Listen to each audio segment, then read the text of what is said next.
Hello dear viewers, আসসালামু আলাইকুম। সবাইকে কেমন আছেন আপনারা সবাই? আশা করি সবাই অনেক ভালো আছেন। ঘরে কিংবা বাহিরে, দেশে কিংবা বিদেশে, যেখান থেকে এই ভিডিওটি আপনারা দেখছেন, আমি নিশান নাহিদ শান্ত, সবুজ শিক্ষার পাঠশালা ষড়ঋতু হর্টিকালচার ইউটিউব চ্যানেলে সবাইকে জানাই শুভেচ্ছা ও স্বাগতম।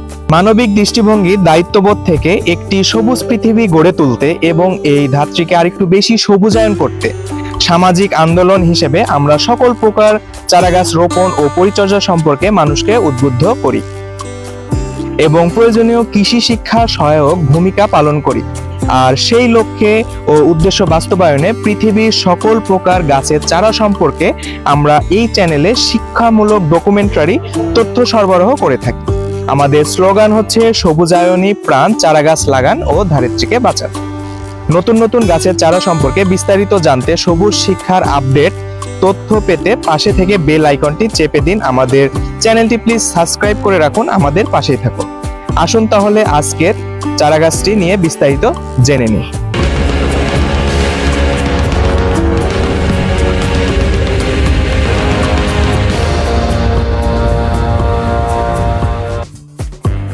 সবাইকে পুনরায় স্বাগতম জানাচ্ছি আমাদের ষড়ঋতু হর্টিকালচার ইউটিউব চ্যানেলে।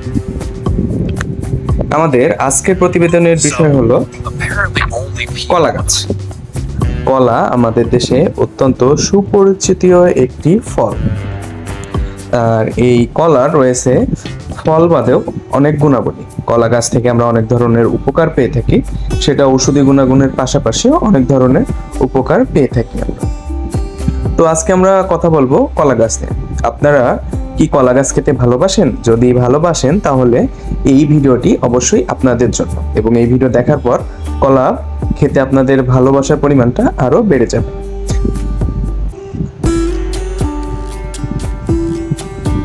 এই ভিডিওটাটি দেখলে আপনার কলার প্রতি সম্পূর্ণ দৃষ্টিভঙ্গি চেঞ্জ হয়ে যাবে। মুহূর্তের মধ্যে এনার্জি পেতে কলার জুড়ি মেলা ভার, কিন্তু তাছাড়াও যে প্রচুর কাজ রয়েছে কলার। কলার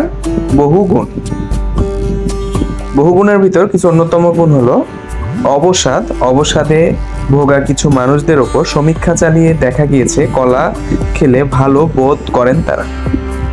কলার মধ্যে থাকা ট্রিপ্টোফ্যান প্রোটিন মানুষের শরীরে পরিণত করে সিরোটোনিন হরমোনের, এবং সিরোটোনিন হরমোন অফ হ্যাপিনেস নামে পরিচিত। শরীরে এই হরমোনের মাত্রা বাড়লে মুড অবশ্যই ভালো থাকে, রিল্যাক্স বোধ হয় মানুষের মনে। মুড অফ একটি অতি পরিচিত আমাদের দেশের মানুষের সবারই রোগ বলা যায়।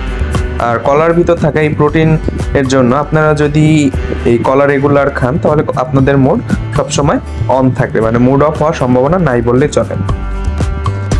কলাতে থাকা ভিটামিন B6 শরীরে গ্লুকোজের সমস্যা সমাধান করতে সাহায্য করে। অ্যানিমিয়া, কলার মধ্যে থাকা প্রচুর পরিমাণ আয়রন রক্তে হিমোগ্লোবিন উৎপাদনে সাহায্য করে, ফলে অ্যামিনিয়ার সম্ভাবনা কমে। এমনকি অ্যামিনিয়া সরাতে সাহায্য করে কলা। রক্তচাপ, কলার মধ্যে পটাশিয়ামের মাত্রা অতি বেশি থাকায়, নুনের মাত্রা কম থাকায় উচ্চ রক্তচাপ জনিত সমস্যা রুখতে পারে কলা। ফুড অফ ড্রাগ অ্যাডমিনিস্ট্রেশন কলার এই গুণের কথা মাথায় রেখে স্ট্রোক, উচ্চ রক্তচাপ ওষুধে কলার ব্যবহারের সুপারিশ করেছেন। মস্তিষ্ক টানা 1 বছর ধরে পরীক্ষা চালানো হয়েছে ইংল্যান্ডের একটি স্কুলে। সেখানে 200 জন পড়ুয়া স্টুডেন্টের ওপর এই পরীক্ষা চালানো হয়। পরীক্ষার আগে টানা ব্রেস্টচপ এবং লাঞ্চে কলা খাওয়ার রাখানো হয়, এবং সেখানে দেখা যায়, তো তারপরে দেখা যায় যে কলার মধ্যে যে প্রচুর পরিমাণ ফাইবার থাকে সেগুলো পেট পরিষ্কার রাখতে সাহায্য করে, এবং সেইখান থেকে তারা মনোযোগ দিতে পারে, এবং তাদের যেই রোগ হওয়ার যে সম্ভাবনা সেগুলো অনেক কমে যায়। তার মানে কলা খেলে আমাদের মুড ভালো থাকবে, আমাদের যে পুষ্টি উপাদানগুলো বললাম সেগুলোর ফলে আমাদের শরীর সুস্থ থাকবে, রোগ মুক্ত থাকবে। এছাড়াও কলার রয়েছে অনেক গুণাগুণ। কলাতে ভিটামিন B আছে, যা স্নায়ুকে শান্ত রাখে। মানসিক চাপ কাটাতে ফ্যাটি ফুডের থেকে বেশি প্রয়োজন কলা। কার্বোহাইড্রেট পরিপূর্ণ হওয়া কলা রক্তের শর্করার মাত্রা ঠিক রাখতে সাহায্য করে, স্নায়বিক চাপ কমাতে সাহায্য করে, আলসার নরম এবং মিহি হওয়ার জন্য পেটের সমস্যা খুবই উপযোগী খাবার কলা।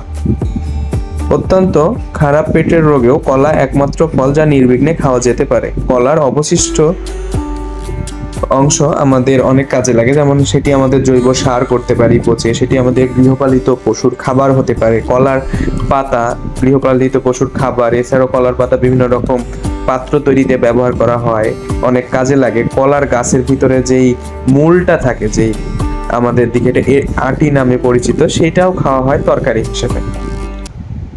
তো কলার রয়েছে বহু গুণাগুণ, কলার গুণাগুণ বলে শেষ করার মতো নয়।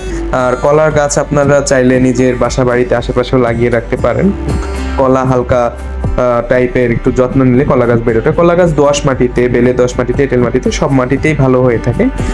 একটু স্যাঁতসেঁতে পরিবেশে কলা গাছ ভালো হয়। তো পুকুরের পাড় টাড় এই জায়গাগুলোতে কলা গাছ খুব সুন্দর হয়। তো আপনারা চাইলে কলার বাগানও করতে পারেন, কারণ কলার এত গুণাগুণ থাকার জন্য কলার বাণিজ্যিক মূল্যও অনেক। তো এই ছিল কলা সম্পর্কে বিস্তারিত। আমাদের ভিডিওর সাথে এতক্ষণ থাকার জন্য আপনাদের সবাইকে জানাই অসংখ্য ধন্যবাদ। প্রিয় ভিউয়ার্স, এতক্ষণ আমাদের সাথে থেকে ভিডিওটি দেখার জন্য আপনাদের সবাইকে অসংখ্য ধন্যবাদ। আমাদেরকে এইভাবে সাপোর্ট করে যাবেন, আমাদের ভিডিওটি দেখবেন, আমাদের ভিডিওটি শেয়ার করবেন, কারণ আমাদের উদ্দেশ্য হলো পৃথিবীকে আরেকটু সবুজায়নে সাহায্য করা। আপনার একটি শেয়ারের মাধ্যমে এই ভিডিও অন্য কারো কাছে পৌঁছে গেলে তারাও গাছ লাগানোর জন্য একটু উদ্বুদ্ধ হবে। তো আমাদের উদ্দেশ্য হলো পৃথিবীকে একটু সবুজায়নে সাহায্য করা। তা আপনারা আমাদের এই উদ্দেশ্য বাস্তবায়নে একটু আমাদের সাহায্য করবেন। আর এতক্ষণ সবাই আমাদের সাথে থাকার জন্য সবাইকে জানাই অনেক শুভেচ্ছা। ভালো থাকবেন সবাই। নতুন ভিডিও আসা পর্যন্ত আমাদের সাথেই থাকবেন। অসংখ্য ধন্যবাদ। সালামু আলাইকুম।